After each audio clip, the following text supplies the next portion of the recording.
Good morning dear student. तो आज का हमारा टॉपिक है theory of cognitive development. Theory of cognitive development that is given by Jean पियाजे। Theory of cognitive development is given by Jean पियाजे. Jean Piaget is a famous psychologist and he is a Swiss psychologist. Basically, जो gene पियाजे थे ये Switzerland के थे और इन्होंने जो अपनी थ्योरी डिफाइन की है on the basis of their children की है. यानी इन्होंने अपने बच्चों को, अपने खुद के बच्चों को जिस तरीके से ग्रोन अप होते हुए देखा उसी के अकॉर्डिंग इन्होंने पूरे कॉग्निटिव डेवलपमेंट को बताया है. हिंदी में हम इस टॉपिक को कहते हैं संज्ञानात्मक विकास का सिद्धांत. संज्ञानात्मक विकास का सिद्धांत. संज्ञान शब्द का अर्थ लिया जाता है मानसिक जो विकास होता है बच्चे का. यानी मेंटली एक बच्चा अपने जन्म से लेकर आगे की जो उसकी स्टेजेस होती हैं किस तरीके से डेवलप होता है, that is we read in cognitive development. इसका अध्ययन हम करते हैं संज्ञानात्मक विकास के अंतर्गत. ये जो कॉग्निटिव डेवलपमेंट है इसको हम और भी नामों से जान सकते हैं. Like we can say theory of mental development. हम ये भी कह सकते हैं मानसिक विकास का सिद्धांत. हिंदी में संज्ञानात्मक विकास का सिद्धांत, मानसिक विकास का सिद्धांत. एंड इंग्लिश में cognitive development, mental development and theory of intellectual development. Theory of intellectual development Hindi में हम इसे कह सकते हैं बौद्धिक विकास का सिद्धांत. तो आपको कई बार एग्जाम के अंदर कॉग्निटिव डेवलपमेंट की जगह इंटेलेक्चुअल डेवलपमेंट मिल सकता है, मेंटल डेवलपमेंट मिल सकता है, हिंदी में बौद्धिक विकास मिल सकता है, मानसिक विकास मिल सकता है और साथ ही संज्ञानात्मक विकास यह शब्द भी मिल सकता है. तो आपको ये ध्यान रखना है कोई भी वर्ड आपको इससे रिलेटेड मिल रहा है इसका मतलब किससे है, थ्योरी ऑफ कॉग्निटिव डेवलपमेंट से है. क्लियर.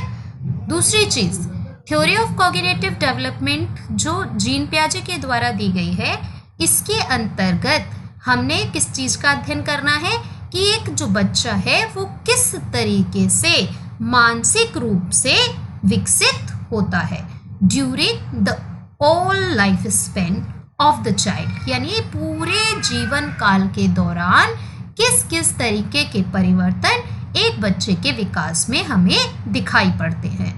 तो इतनी बात आपको समझ में आ गई कि इसके अंतर्गत हम क्या पढ़ेंगे, मानसिक रूप से एक बच्चे का विकास किस प्रकार से होता है पूरे जीवन काल के दौरान.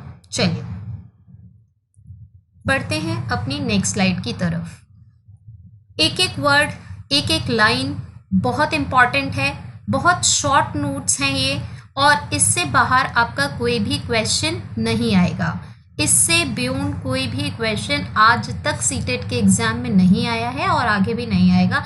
तो सिर्फ आपको जितना मैं पढ़ा रही हूँ उतना ही रिमेंबर रखने की ज़रूरत है.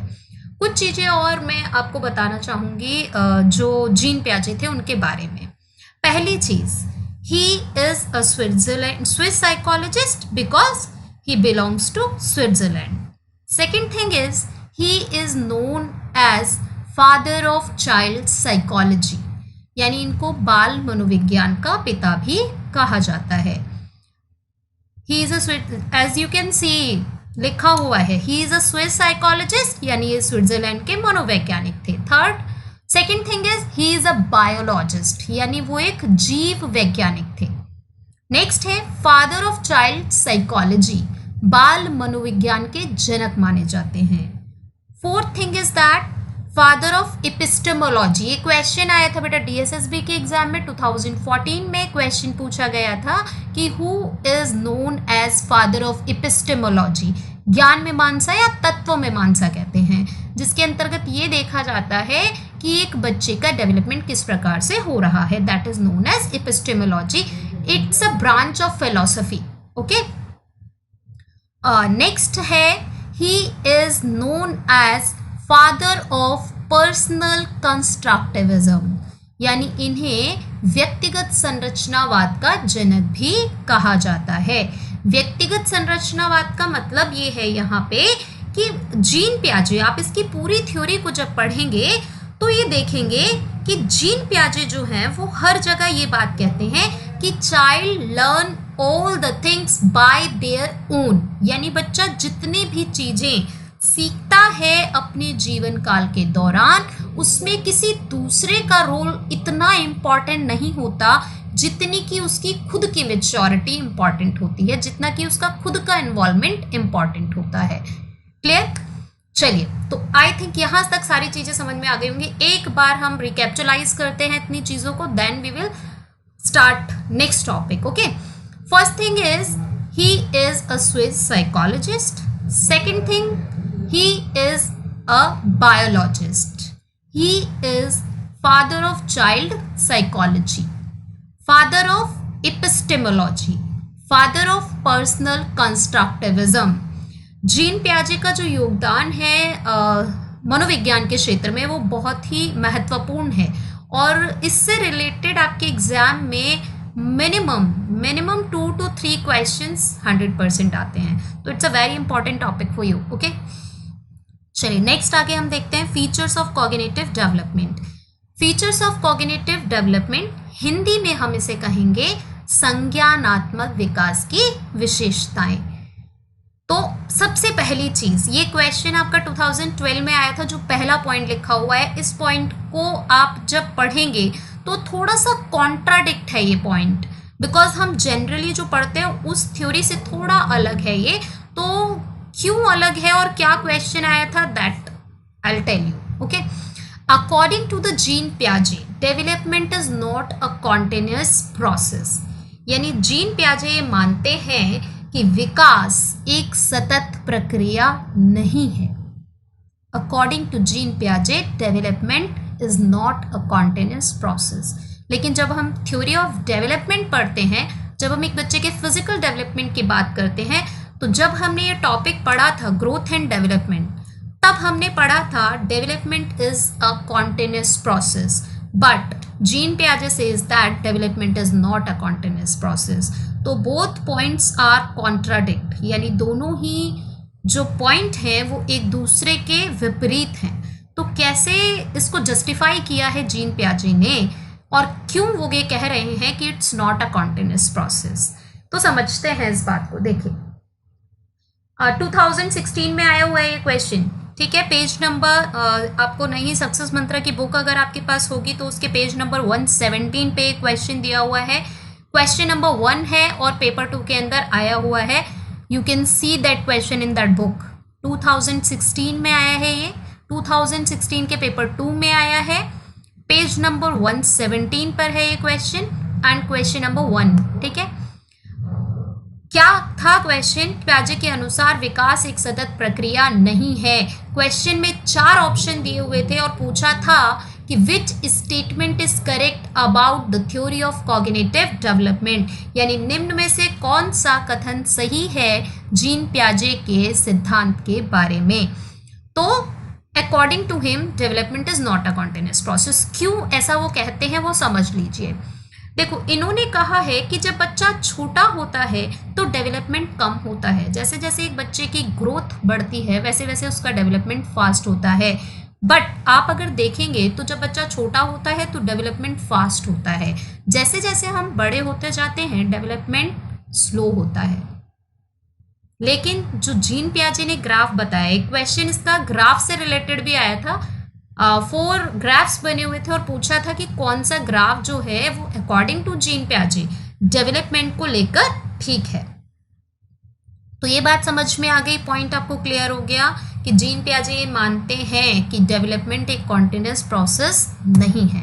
आइए, जीन पियाजे compare a child with a scientist, ये क्वेश्चन लास्ट आपका एग्जाम हुआ था सितंबर में 2016 में। उस एग्जाम के बाद सीटेट का एग्जाम जस्ट आफ्टर 2 years हुआ था, तो ये क्वेश्चन भी आपका आया हुआ था। क्वेश्चन पूछा गया था कि who believes that children are small scientist and they construct their own knowledge by their own, यानी क्वेश्चन क्या आया था आपका कि किसका मानना है बच्चे नन्हे वैज्ञानिक होते हैं और अपने वातावरण से ज्ञान की खोज स्वयं करते हैं।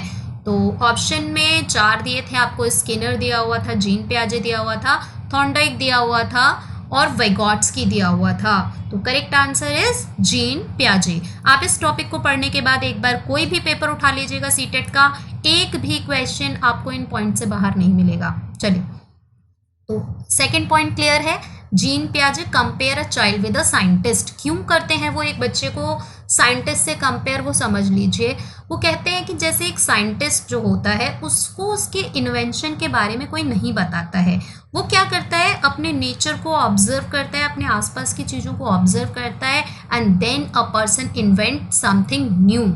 Like that, child experiment with all the things which are available in the environment of a child and he discovers something new from his environment. यानी बच्चा अपने आसपास जो भी वातावरण उसको मिलता है उसके साथ इंटरैक्ट करता है, with the help of interaction कुछ नई चीज़ें खोज कर निकालता है, वो अपने आप से कोई क्रिएटिविटी उसकी निकल कर आती है। तो दैट्स वाई जीन पियाजे says that he works like a scientist. Next, gene पियाजे के अनुसार बच्चा ज्ञान का सृजन स्वयं करता है। अकॉर्डिंग टू जीन पियाजे, इंग्लिश वाला कोई बच्चा है तो नोट डाउन कर सकते हैं आप इंग्लिश में। अकॉर्डिंग टू जीन पियाजे, child construct his own knowledge. ये भी क्वेश्चन आया हुआ है आपका। अकॉर्डिंग टू जीन पियाजे, child construct his own knowledge. Clear? यानी बच्चा जब साइंटिस्ट है तो साइंटिस्ट अपना इन्वेंशन खुद बनाता है। लाइक दैट, जब हम बच्चे को कंपेयर कर रहे हैं साइंटिस्ट से तो बच्चा अपनी नॉलेज का कंस्ट्रक्शन भी खुद ही करेगा। Any doubt? Good afternoon Sandhya. Anyone has any doubt? यहां तक क्लियर है सब कुछ? चलिए आगे चलते हैं। जीन पियाजे के अनुसार विचार पहले विकसित होते हैं और भाषा बाद में। अकॉर्डिंग टू जीन पियाजे, thought develop first in a child then language. ये क्वेश्चन कम से कम सीटेट के एग्जाम में आपका 6 to 7 टाइम आ चुका है और ये क्वेश्चन हर बार आता है लगभग। तो ये पॉइंट आपके लिए वेरी वेरी वेरी इंपॉर्टेंट है। अकॉर्डिंग टू जीन पियाजे, thought develop first in a child then language. ये पॉइंट भी अगर हम रियल लाइफ से कनेक्ट करें तो थोड़ा सा कॉन्ट्राडिक्ट है। यानी हम कहते हैं, इन्होंने कहा है कि पहले थॉट आ जाती हैं लेकिन बच्चे के अंदर लैंग्वेज नहीं होती है। बट विदाउट लैंग्वेज थॉट कैसे डेवलप हो सकती हैं? तो कॉन्ट्राडिक्ट है ना। पहले क्या होता है, थॉट कैसे आ सकते हैं? जब तक कोई लैंग्वेज ही नहीं है बच्चे के पास में तो थॉट्स कैसे आ सकती हैं? तो पर क्योंकि जीन पियाजे कह रहे हैं तो मानना पड़ेगा जीन पियाजे के अकॉर्डिंग, तो हमें जीन पियाजे के अकॉर्डिंग ही आंसर करना पड़ेगा। अगर हमने अपना दिमाग के अकॉर्डिंग इस क्वेश्चन का आंसर दिया तो वो क्वेश्चन का आंसर हमारा रॉन्ग हो जाएगा। तो जीन पियाजे कहते हैं कि भाई विचार पहले आते हैं, तो हमें ऐसा ही मानना पड़ेगा। ठीक है भाई, विचार पहले आते हैं और फिर भाषा आएगी। बिकॉज ऐसा वो इसलिए कह रहे हैं, उसके पीछे इन्होंने भी लॉजिक दिया है कि बच्चा कोई भी चीज़ देख रहा है, उसके कलर के बारे में सोच रहा है, बच्चा कुछ भी देख रहा है उस रोशनी से अट्रैक्ट हो रहा है, कोई भी चीज़ उसके आसपास आवाज़ करती है, साउंड करती है, उससे अट्रैक्ट होता है। तो that means thought process start हो चुका है, बट लैंग्वेज नहीं है बच्चे के अंदर। ठीक है, तो इसलिए इस पॉइंट ऑफ व्यू को देखते हुए जीन पियाजे ने ऐसा कहा है। नेक्स्ट पॉइंट देखते हैं। जीन पियाजे के अनुसार बच्चा सक्रिय अधिगम करता होता है। अकॉर्डिंग टू जीन पियाजे, child is a active learner. According to Jean पियाजे, child is a active learner. ठीक है, नोट डाउन दैट पॉइंट। कोई भी बच्चा इंग्लिश मीडियम का है तो please note down that point. According to Jean पियाजे, child is a active learner. यानी बच्चा एक्टिव रहेगा खुद एनवायरनमेंट में और जितना एक्टिव होगा उसकी लर्निंग उतनी ही बेटर होगी। ठीक है, तो बच्चा एक सक्रिय अधिगम करता होता है, ऐसा मानना है किसका? जीन पियाजे का। ठीक है,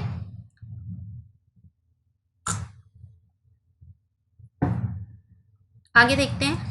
मैंने आपको इससे पहले जो नाम बताए थे कि इसको हम कहते हैं संज्ञानात्मक विकास का सिद्धांत, मानसिक विकास का सिद्धांत और बौद्धिक विकास का सिद्धांत। तो यहाँ लिखा भी है, आप देख सकते हैं, theory of cognitive development, theory of mental development and theory of intellectual development and last one is theory of constructivism. यहां तक क्लियर है सब कुछ? चलिए नेक्स्ट अगला पॉइंट आता है। अभी तक आपने जहां भी कभी भी कहीं भी पढ़ा होगा अगर इस थ्योरी को, तो सीधे स्टेजेस पढ़ते हैं आप, बट जितना अभी तक मैंने आपको कराया है इतने से भी बहुत सारे क्वेश्चन आए हैं और इसके आगे हम जो करने वाले हैं वहां से भी बहुत सारे क्वेश्चन आए हुए हैं, तो सारी चीज़ें इंपॉर्टेंट हैं आपके लिए, ठीक है। अब देखते हैं हम levels of development. Levels of development संज्ञानात्मक विकास के स्तर बहुत इंपॉर्टेंट है, यहाँ से भी 3 to 4 क्वेश्चन आए हैं आपके एग्जाम में, तो ध्यान से इसको सुनिएगा और समझिएगा। पहला पॉइंट है biological maturity. According to Jean पियाजे the main thing which is important in learning that is biological maturity.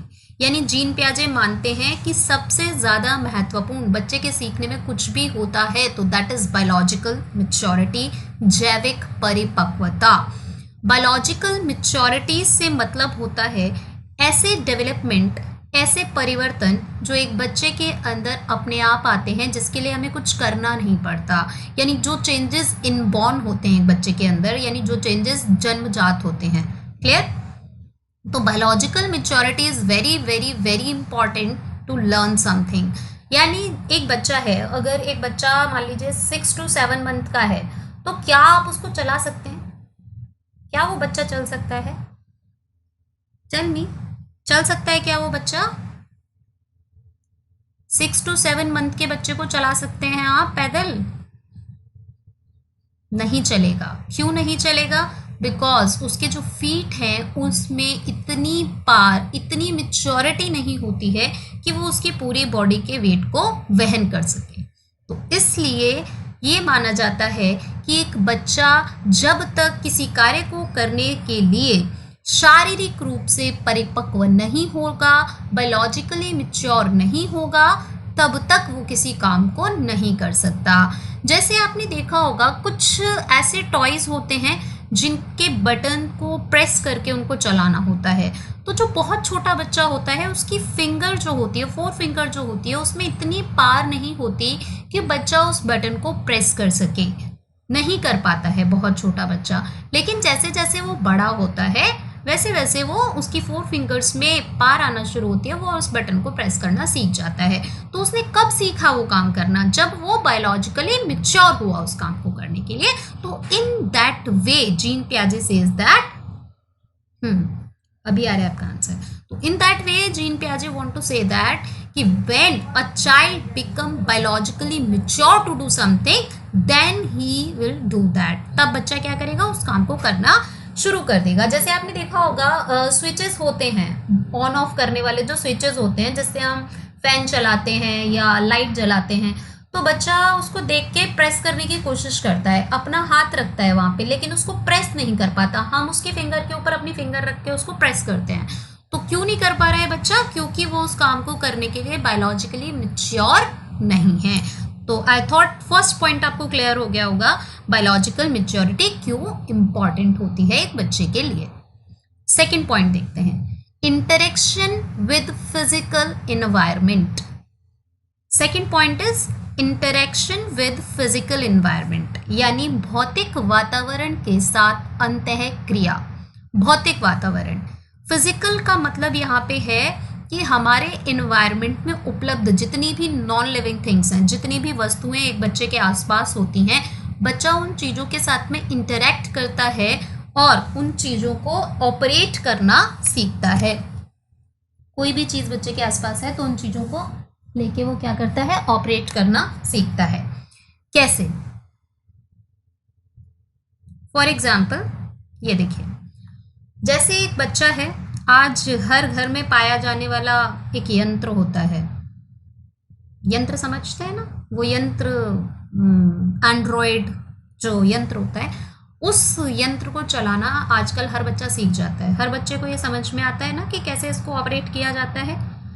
अगर हम बात करें अपने टाइम की, तो क्या हम लोगों को चलाना आता था ये? कीपैड फ़ोन से इस फ़ोन तक आने में काफ़ी टाइम लगा ना हम लोगों को, हमें सीखना पड़ा। बट अब जो नए बच्चे आ रहे हैं, अब देखेंगे 2 से 3 साल के बच्चे इजीली फ़ोन को ऑपरेट कर लेते हैं। और बहुत छोटा बच्चा भी जो होता है वो ये जानता है कि अगर मैं इसको इस जगह से प्रेस करूँगा तो लाइट जल जाएगी, चाहे वो इसको पूरी तरह से ऑपरेट ना कर पाए, लेकिन उसे इतना पता होता है कि अगर मैं इसको यहाँ से प्रेस करूँगा तो लाइट जल जाएगी। यानी बच्चे को पता चल जाता है कि कहाँ से ये फ़ोन जो है वो ऑन होता है, इतना वो समझ जाता है। और बहुत छोटा बच्चा भी इस पर इस तरीके से अपनी फिंगर्स को चलाता है कि ये इस तरीके से चलता है। तो ये चीज़ उसने कैसे सीखी? क्या कोई पेरेंट्स बच्चे को फ़ोन चलाना सिखाते हैं? कोई भी पेरेंट बच्चे को फ़ोन चलाना सिखाते हैं? नहीं सिखाते। बट क्या कोई भी बच्चा ऐसा है जो फ़ोन चलाना ना सीख पाता हो? हर बच्चा सीख जाता है। क्यों? बिकॉज इसकी एग्जिस्टेंस जो है वो आज बच्चे के फिजिकल एनवायरनमेंट में है। तो फिजिकल एनवायरनमेंट वाला पॉइंट क्लियर हुआ सभी को?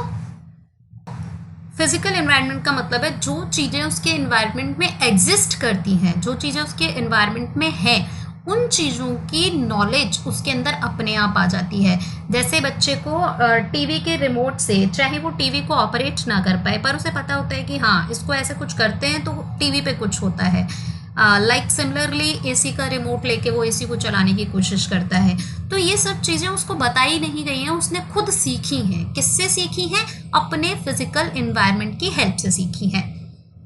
चलिए, आई थॉट सेकेंड पॉइंट भी क्लियर हो गया होगा। ओके, चलिए नेक्स्ट है थर्ड पॉइंट हमारा, इंटरेक्शन विद सोशल एनवायरनमेंट, यानी सामाजिक वातावरण के साथ में अंतःक्रिया। अब देखिए, फिजिकल एनवायरनमेंट की हमने बात की थी कि जो भी चीज़ें बच्चे के वातावरण में उपलब्ध हैं, जो भी वस्तुएं बच्चे के वातावरण में उपलब्ध हैं, लेकिन सिर्फ फ़ोन होने से उसने चलाना नहीं सीख लिया। फ़ोन को जब आपको चलाता हुआ उसने देखा तब उसने सीखा। समझ रहे हैं? जब आप उसके सामने लेकर हर वक्त फ़ोन को ऑपरेट करते हैं, चला रहे हैं इस तरीके से, तब बच्चे ने उसको चलाना सीखा है। तो फिजिकल एनवायरनमेंट की जब बात होगी तो बात होगी थिंग्स की, वस्तुओं की। और जब सोशल एनवायरनमेंट की बात होगी तो किसकी बात होगी? सामाजिक वातावरण का मतलब है पर्सन्स, यानी उसके आसपास जितने भी पर्सन्स हैं जिनके साथ वो इंटरैक्ट करता है, वो जब उन लोगों को कोई काम करता हुआ देखता है बच्चा, तो अपने आप ही उस काम को करता है। फॉर एग्जाम्पल, आप किसी जगह से निकल रहे हैं, किसी रोड से जा रहे हैं और बीच में कहीं पे आपको कोई टेम्पल दिखाई देता है, और टेम्पल को देखकर उसके जो पेरेंट हैं वो सिर झुकाते हैं अपना, और तो बच्चा आपके साथ होता है, उसे नहीं पता कि आपने ऐसा क्यों किया, लेकिन वो सिर्फ आपको देखकर वो काम करता है। जैसे पेरेंट्स घर में अगर बड़ों के पैर छूते हैं तो बच्चे को बताना नहीं पड़ता है आपको कि ये काम करना है, वो बच्चा देखकर ही कॉपी करके अपने आप वो चीज़ करता है। तो आई होप तीनों पॉइंट्स क्लियर हो गए होंगे आपको कि एक बच्चे की लर्निंग में 3 लेवल्स होते हैं। पहला बायोलॉजिकल मैच्योरिटी, यानी जैविक परिपक्वता, जैसे जैसे बच्चा किसी काम को करने के लायक फिजिकली मैच्योर होता है तो उस काम को करना अपने आप शुरू कर देता है। सेकेंड थिंग, फिजिकल एनवायरनमेंट, जो जो वस्तुएं, जो जो चीज़ें उसके एनवायरनमेंट में उपलब्ध होती हैं, उसकी नॉलेज हमें उसको अलग से नहीं देनी पड़ती है, अपने आप उन चीज़ों के साथ में इंटरेक्शन करके वो उन चीज़ों को ऑपरेट करना सीख जाता है।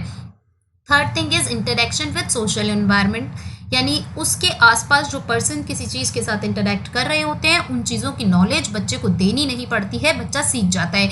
लेकिन यहाँ पे एक चीज़ आपको ध्यान रखनी है कि जो सोशल एनवायरनमेंट है ना, अपने आप सीख रहा है उससे भी। ये पॉइंट बहुत इंपॉर्टेंट है। सोशल एनवायरनमेंट जो है उससे वो बच्चा अपने आप सीख रहा है, आप उसको नहीं सिखा रहे हैं। क्योंकि यहाँ जो जीन प्याजे हैं ना, वो सोसाइटी को सबसे नगण्य मानते हैं, यानी सोसाइटी को सबसे कम इम्पोर्टेंस देते हैं। वो कहते हैं कि सोसाइटी जो है ना वो कुछ नहीं सिखाती बच्चे को, सोसाइटी से भी वो जो सीखता है वो अपने आप सीखता है। तो जहाँ भी जीन प्याजे से रिलेटेड कोई क्वेश्चन आता है ना, तो सोसाइटी को सबसे कम इम्पोर्टेंस दी है इन्होंने। और कई बार बहुत बार ये क्वेश्चन भी आया हुआ है, एक्चुअली जो जीन प्याजे हैं ना उनके क्रिटिक माने जाते हैं लेव वाइगॉट्स्की, एंड वाइगॉट्स्की जो है वो हर जगह इंपॉर्टेंस देते हैं सोसाइटी को, और जीन प्याजे जो है वो सबसे ज़्यादा उन्होंने डिनाई किया है सोसाइटी को। ठीक है, तो ये चीज़ ध्यान रखनी है आपको कि सोशल एनवायरनमेंट इन्होंने माना तो है, लेकिन सोशल एनवायरनमेंट खुद से सीख रहा है बच्चा। वहाँ भी क्या है, बच्चा एक्टिव लर्नर इन्होंने कहा, बच्चे को कहा इन्होंने कि बच्चा एक साइंटिस्ट है, तो सोशल एनवायरनमेंट को इन्होंने सबसे कम महत्व दिया है। एक क्वेश्चन आपका ये भी आया था कि सबसे कम महत्व किसको दिया है जीन पियाजे ने, या किस पक्ष को उन्होंने डिनाई किया है, किस चीज की उन्होंने उपेक्षा की है। तो क्वेश्चन में जो आंसर था वो था सोशल एनवायरनमेंट यानी सोसाइटी। क्लियर है यहाँ तक बात? आई होप यहाँ तक सबको समझ में आ गया होगा आपको। चलिए नेक्स्ट पॉइंट की तरफ बढ़ते हैं हम। बहुत इंपॉर्टेंट है ये दोनों पॉइंट्स। यहाँ से तो आप पेपर उठा के देखिएगा तो आपको खुद पता लगेगा कितने क्वेश्चंस आए हुए हैं। More than 8 to 9 questions in 2 points से आ रखे हैं सिर्फ। ठीक है, एक बार पेपर जरूर उठाएं इस टॉपिक को करने के बाद में, क्वेश्चंस जरूर करें जितने भी आए हुए हैं। सिंगल क्वेश्चन, कोई भी क्वेश्चन ऐसा नहीं बचेगा जो कि टॉपिक में जो बता दिया हो और उससे बाहर आए, एक भी क्वेश्चन, दावा है मेरा। चलिए, टेंडेंसीज टुवर्ड्स डेवलपमेंट, विकास की प्रवृत्ति। विकास की प्रवृत्ति 2 प्रकार की बताई है जीन पियाजे ने। पहली है टेंडेंसीज टुवर्ड्स ऑर्गेनाइजेशन। यहाँ पे एक चीज़ और मैं आपको कहूँगी कि प्लीज़ ये जो पॉइंट्स हैं ना, ये जो टर्म्स हैं, इनको इंग्लिश में आप जरूर ध्यान रखिएगा, बिकॉज हिंदी में ऑलमोस्ट हर बार क्वेश्चन जो आता है वो गलत आता है, या जो इसके ऑप्शंस देते हैं ना वो गलत होते हैं। बिकॉज देखिए जो पेपर होता है ना आपका, उस एग्जाम के इंस्ट्रक्शन जो होते हैं उनमें साफ साफ लिखा हुआ होता है कि यदि कोई प्रश्न गलत पाया जाता है तो उसे अंग्रेजी के अनुसार सही या गलत माना जाएगा, हिंदी के अनुसार नहीं। तो देखिए साइकोलॉजी की मोस्टली स्टडी जो हुई है ना वो इंग्लिश में हुई है, हिंदी में हुई नहीं है। तो इसलिए बहुत सारे ऑप्शंस ऐसे होंगे जो हिंदी में आपको डिफर मिलेंगे, और हिंदी भाषा जो है वो शब्दों की बहुत धनी है, तो बहुत सारे सिनोनिमस मिलते हैं उसमें हमें एक ही वर्ड के। तो इसलिए बहुत सारे वर्ड मिलने के कारण कंफ्यूज हो सकते हैं आप एग्जाम में। तो जो टर्म्स है ना वो टर्म्स आप इंग्लिश में जरूर जरूर ध्यान रखें। ओके, चलिए, तो फर्स्ट है tendencies towards organisation and second one is tendencies towards adaptation, क्रमबद्धता की ओर और अनुकूलन की प्रक्रियाएं। सबसे पहले हम देखते हैं जो फर्स्ट वाला पॉइंट हमारा टेंडेंसीज टुवर्ड्स ऑर्गेनाइजेशन, और इसमें निर्माण होता है स्कीमा का, क्रमबद्धता की ओर। यानी जब बच्चा चीज़ों को सीखता है तो हर चीज़ को सीखने का एक ऑर्गेनाइज्ड वे होता है, एक क्रम होता है। ठीक है ना, जैसे जब तक बच्चे ने अल्फ़ाबेट नहीं सीखी है तो विदाउट अल्फ़ाबेट वो वर्ड फॉर्मेशन नहीं सीख सकता। Without the formation of word एक बच्चा सेंटेंसेस के बारे में नहीं जान सकता। तो एक प्रॉपर ऑर्गेनाइजेशन होता है, उस ऑर्गेनाइजेशन के दौरान ही बनता है स्कीमा। ये क्वेश्चन बहुत बार आया हुआ है, स्कीमा वर्ड आपने बहुत बार देखा होगा अपने एग्जाम पेपर के अंदर। तो स्कीमा क्या होता है वो बताऊंगी आपको, कैसे बनता है स्कीमा और क्या होता है। अभी सिर्फ इन वर्ड्स को देखिए आप, then I will tell you कि दोनों में क्या डिफरेंस होता है स्कीमा में। टेंडेंसीज टुवर्ड्स एडेप्टेशन, अनुकूलन की प्रक्रियाएं, क्या मतलब है इसका देखिए। जैसे जैसे बच्चा बड़ा होता है वैसे वैसे बच्चा चीज़ों को अडेप्ट करता है, यानी हमेशा सारी चीज़ें बच्चा जानता नहीं है ना दुनिया में क्या क्या है। जैसे जैसे बच्चा बड़ा होता है उसका दायरा बढ़ता है समाज का, नई चीज़ें उसके सामने आती हैं, उनके साथ में एडेप्टेशन करना शुरू करता है, इनको अडप्ट करता है। और वो एडेप्टेशन के जो तरीके होते हैं, एक क्वेश्चन तो डायरेक्टली यही आया हुआ था कि बच्चा जो है जीन पियाजे ने कहा है कि बच्चा डैश की प्रक्रियाओं के द्वारा सीखता है, और आंसर था उसमें टेंडेंसीज टुवर्ड्स एडेप्टेशन, यानी किसके द्वारा सीखता है, एडेप्टेशन के द्वारा सीखता है। एडेप्टेशन मतलब बच्चे के सामने, जैसे हमारे सामने कुछ भी नहीं आता है। फॉर एग्जाम्पल मान लीजिए आप इंडिया में रहते हैं और आप यूएसए जाते हैं, यूएसए जाने पर मौसम जो होता है वो ठंडा होता है, यहाँ आप रह रहे थे गर्म मौसम में, वहाँ जाकर आपकी बॉडी उस टेम्परेचर को अडेप्ट करती है। यानी स्टार्टिंग में जब आप जाएंगे तो बीमार हो सकते हैं, या आपको बहुत ज़्यादा कपड़े पहनने की ज़रूरत पड़ सकती है, लेकिन जैसे जैसे आप थोड़ा लंबे टाइम तक के लिए वहाँ रुकेंगे तो क्या होगा, आपकी बॉडी उस इन्वायरमेंट को एडेप्ट करना शुरू कर देगी। सिमिलरली बच्चे के सामने जब कोई चीज़ नई आती है तो उसका जो भी नॉलेज उसके माइंड में स्टोर होती है उसके अकॉर्डिंगली उन चीज़ों के साथ एडेप्ट करते हुए बच्चा आगे बढ़ता है। वो एडेप्टेशन 2 तरीके से होता है, first one is assimilation and second one is accommodation. First is assimilation, second is accommodation. क्या है एसिमिलेशन और क्या है एकोमोडेशन और क्या डिफरेंस है दोनों में। एसिमिलेशन और एकोमोडेशन से रिलेटेड बहुत सारे क्वेश्चंस आपके एग्जाम में आए हुए हैं, तो समझते हैं इसको एक एक करके। तीनों का चारों का मीनिंग हम समझेंगे। देखिए, when a child see anything new in his environment and he know the name of the thing, then that is called schema. Whenever a child see anything new in his environment and he know the name of the thing, then that is called schema. यानी जब भी बच्चा अपने वातावरण में कुछ भी नया देखता है और वह अपने मस्तिष्क में कुछ सूचनाओं को ग्रहण करता है उसका नाम याद रखने के लिए, तो इसी को हम कहते हैं स्कीमा। फॉर एग्जाम्पल, जैसे बच्चे ने मान लीजिए एक एप्पल देखा। अब एप्पल को देखने के उसने पहली बार देखा है, फर्स्ट टाइम एप्पल देखा है, तो बच्चा अपने माइंड में क्या करेगा कि जो राउंड शेप का है वो एप्पल है, जो रेड कलर का है वो एप्पल है। अब बच्चे के माइंड में ये जो इन्फॉर्मेशन है वो स्टोर हो गई है और स्टोर होके उसका क्या बन गया, एक स्कीमा बन गया। यानी कुछ चीज़ें ऐसी होती हैं जिन्हें बच्चा पहले से नहीं जानता, लेकिन जब देखता है तो जो चीज़ें उसको समझ में आई उससे रिलेटेड उसका नाम याद रखने के लिए क्या करेगा, उन चीज़ों से रिलेटेड इन्फॉर्मेशन को अपने माइंड में स्टोर कर लेगा। Then that is called schema. ये क्वेश्चन भी आया हुआ है आपका, देख सकते हैं आप, एग्जाम पेपर उठाइएगा, मिल जाएगा आपको ये क्वेश्चन। चलिए आगे देखते हैं एसिमिलेशन क्या होता है। एसिमिलेशन पहले वर्ड का मतलब समझ लीजिए। एसिमिलेट करना यानी मिक्स कर देना या मिला देना। एसिमिलेशन मतलब मिला देना। When a child connect his previous knowledge with new knowledge, when a child connect his previous knowledge with new knowledge, but he do not learn anything new. When a child connect his previous knowledge with new knowledge, but he do not learn anything new, then that is called assimilation.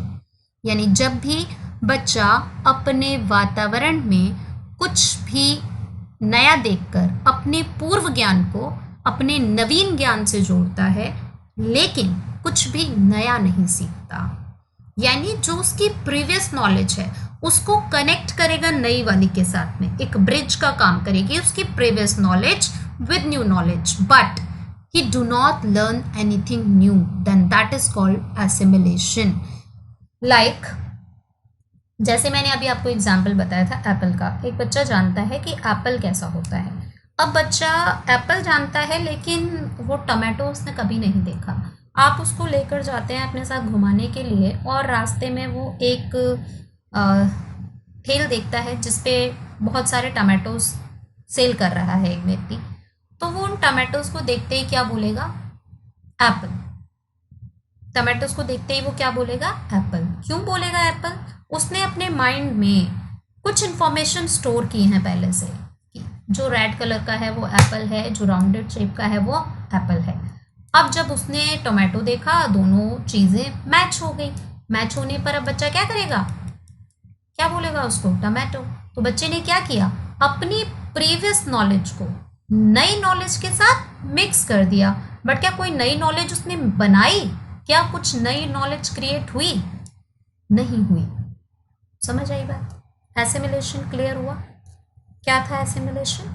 बच्चे ने previous knowledge को नई knowledge के साथ में connect किया लेकिन कुछ भी नया नहीं सीखा, तो दैट इज कॉल्ड एसिमिलेशन। ठीक है। और दो चीज़ें, 2 पॉइंट और बहुत महत्वपूर्ण है यहाँ पे। नए स्कीमा का निर्माण नहीं होता, यानी इसके अंतर्गत बच्चे का जो स्कीमा है वो क्रिएट नहीं होगा, यानी जो प्रीवियस स्कीमा है ना वो एज इट इज़ बच्चे का बना रहा।